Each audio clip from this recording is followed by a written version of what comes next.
Yo, what's up mga Kadoy TV Sports? Welcome back dito po sa ating malupitang channel. Okay, ang channel na may muka.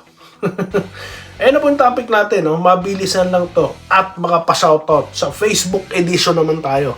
Dahil napakarami po nagko-comment ngayon sa Facebook. Bago po yan, ako po yung magpapasalamat muna ha. At mag-iimbitang mga kampanya. Tapos na pala yung voting. Ano pala, mag-subscribe po muna kayo. Road to 20k na po. At follow na po sa Facebook. At TikTok, ha? TikTok na rin tayo. Alright, so maraming salamat sa inyong lahat, ha? So, dito na tayo sa ating gusto munang pag-usapan, okay? Na all-star, dinodomina daw, ng ilang players ng Barangay Ginebra. May nagtatanong, may nagtataka, yan ba yung kataka-taka pa? Sino yung mga nabasa ko kanina? Japet, Barrientos, Estil, okay, Halt, Thompson, diba? Sila pa lang yung nabasa ko, okay? So may mga nagtatanong, bakit yun ba naman kailangan pang i-memorize pa, no? Hindi ko nasasagutin yan, alam nyo na yun, ang bihira naman, no? Okay, so alam na yan. Dito na tayo sa next topic, okay? So congrats nga pala, congrats sa mga minamahal nating Barangay Ginebra players sa mga tinatamasa yung boto dyan, alright? O, dito na tayo para magpa-shoutout na tayo. San Miguel Beermen at ito pong TNT, kanino ang Game 3? Prediction na malupitan ni Doy TV. Anong magiging prediction ko dyan? Bago ko ituloy yan, mga boss, kita nyo ba to? 900 plus ang tinapik natin dyan at pag-uusapan natin yung surrender o tawagan. Total naman, parehas lang to no? Yung pag-uusapan natin about the game. Prediction muna ni Doy TV. So, hindi ako magpe-predict, okay, na porkit nanalo ang San Miguel yan. Sa kanila ang momentum. Panalo sila Hindi. Pag-usapan natin, okay, strengths and weaknesses, okay, yung matchup ng dalawa. Unahin na natin ang mga mahal nating mga katropa, okay? Sa mga katropa, ang dahilan kung bakit sila naiwanan na San Miguel, yung shooting nila hindi po ganun kataas katulad ng game 1, okay? So, nung game 1 pa lang, bumanat na si Simon, no? Okay? Simon Enciso, dating San Miguel yan. Tapos, sinusumunod sila, heading. Tapos, the rest, wala na halos. Si Optana, yes, nakikita ko yung effort. Pero, wala po yung init nila nung game 1 na iba nung game 2. Kasi nga po, minsan po ang shooting talaga something na hindi mo makokontrol no? Pero yung depensa nila, effort nila nandyan. Pero dito na tayo sa San Miguel na ito po ang delikado sa kupunan na ito. Kahit na di gumana ang kanilang 3-point shot, may inside presence sila. Yun ang lagi nating sinasabi dito Di lang naman tayo Hanggat may Junmar Fajardo dyan na 6'11", talaga pong hindi mawawala sa San Miguel yan. So they can penetrate, they can run, and they can hit 3-point shots. Big time, no? Yung mga hindi po miscore sa kanila, i-score din yan sa susunod. Katulad nila Lassiter, Trollano, na sinabi nga ng Trollano, kung di daw siya i-score, dedepensa siya. So yan po yung effort dito ng mga taga San Miguel natin. Okay? So kapag nangyari yan, pinagpatuloy nila yung mainit na shooting nila at yung kanilang domination sa ilalim, rebounds at offensive like low post plays, alam na this. Okay, alright. Pero di ko kayo papakunahan. Let's enjoy the game. Watch it, no? Tignan natin kung paano magre-retaliate dito ang nagagalit, no? na si Coach Tat Reyes at ito pong si Manager Jojo Lastimosa. Na-topic po natin yan dito sa ating content na yan. Kung saan na ba? Ito, magpapashoutout na tayo sa bayan na to. 900, ano ba itong mga 900 na to? Fans po ba ito ng San Miguel? At pati po si Doy TV, na taga Barangay Ginebra. Inakala nila na ako daw po San Miguel. Markado na daw ako, San Miguel. Parang kailan lang binabash ako ng ilang mga taga San Miguel. Yung magkalaban ng Ginebra San Miguel. Sabi ko sa inyo, gigit na ako. No? Gigit na po ako. Manonood ako. Okay? So, yun ang napanood ko eh. Hindi nga tumama yung Siko, pero nakita siya gumalaw na yung Siko. Anong gusto nyo? Mabait yan. Huwag mong tawagan. Ha? Kasi hindi naman tumama. Pwede ba yun? Hindi po pwede. Hindi mangyayari, no? Kailangan tawagan yun. Kasi rules yun. Okay? So, alam ko nararamdaman nyo. Kay Ross. Diba? Nakakabuisit. Kasi nakalaban din namin.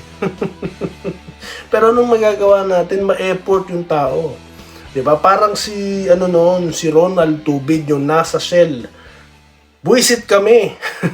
Lalo pag binabantayan si Kagiwa, ay napunta sa Ginebra, aba, minahal na. So ganun yan. Maging po kayo open-minded po kayo sa ilang mga fans po. Meron naman yung open-minded na TNT fan, may mga nagko-comment sa akin, mga fans po ng TNT na open-minded. Meron naman pong iba na hindi po pwede, no? Buksan nyo po ang nyo, puso't isip nyo, ha? Rules is rules, hindi po pwede bendalo rito. Okay? Okay, ito po kasalukuyang viral itong malubitang content natin, ha. Mukhang dinudumog to ng mga taga San Miguel ha. Okay, unahin na natin si Augusto Guerrero. Ayan. Ang sabi niya, good, that is was second emotion, it was second motion, and he connected, that would have been F1 or fragrant 1, penalty 1. Alright. Robert Boteros, pag tinamaan si Ross tulog, yun nga. No? Hindi porkit hindi tumama, hindi tatawagan, hindi po pwede yun. No? Yun nga, nagtaka ko, pati si Jolas, ano bang pinaglalaban nila? Paano naman kayong hindi matagal na sa basketball at hindi player, di ba? Ano ba yan? So, gano'n na lang, lagi na lang okay sana kung kung alam mo na, valid yung complaint Di po ba? Kaso hindi po natin po pwedeng kampihan ito, no? Kaya intindihin nyo naman po ang sitwasyon. Okay? Dito tayo ha. Adonis Musa. Banggangan, okay? Pero kung TNT ang gumawa nun, malala ang ipapatong na parusa, okay? Junmar nga, ilang MVP na. Pero kapag pinadala sa ibang ito, binanatan to ng ilang mga San Miguel fans, si Sir, no? Ang dami pong comment. Ayan, ganito pala sa Facebook, Nakakapanibago, ang dami pong mga rito.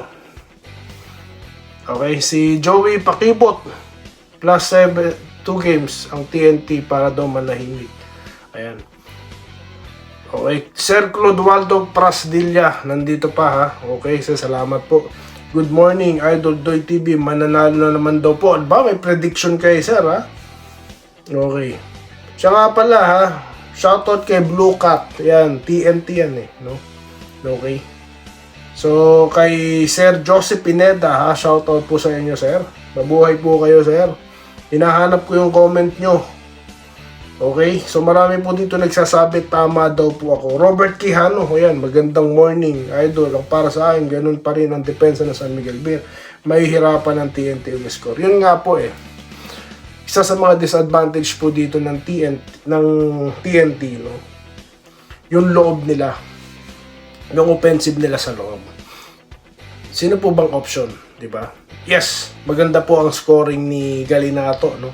Si Henry Bordado Galinato, ha. Tapos, yun din po si Machine Gun Kelly, no? Inside loob yan. Kaso napapansin ko kay Kelly, parang hinahagis niya pag nasa loob na siya, no? O siguro, nag-hesitate siya sa laki ni Junmar. 6'11 ba naman sasalubong sa'yo, no? Pero maganda po yung plano nila, pasasabitin si Junmar, no? So, ganun po yung mga pinaplano ng Ginebra noon, di po ba? Kaya nga, ang sarap manood noon dahil yung, alam mo yun, yung gusto mong nilaro ng TNT nung Game 1, di po ba? Kaya natuwa tayo doon. Okay. O, dito tayo. Sabi po ni Sir Joseph Pineda, yes, Idol Doy, aabangan ko po yung vlog nyo sa TikTok. Yan, di po ko sasayaw, sir, ha. Mabibigo po kayo pagka... Hindi, joke lang. Ito, sabi po ni Jollibee, ito ang gusto ko kay Doy TV kasi napaka-neutral mo. Magbalita or content, TNT fan.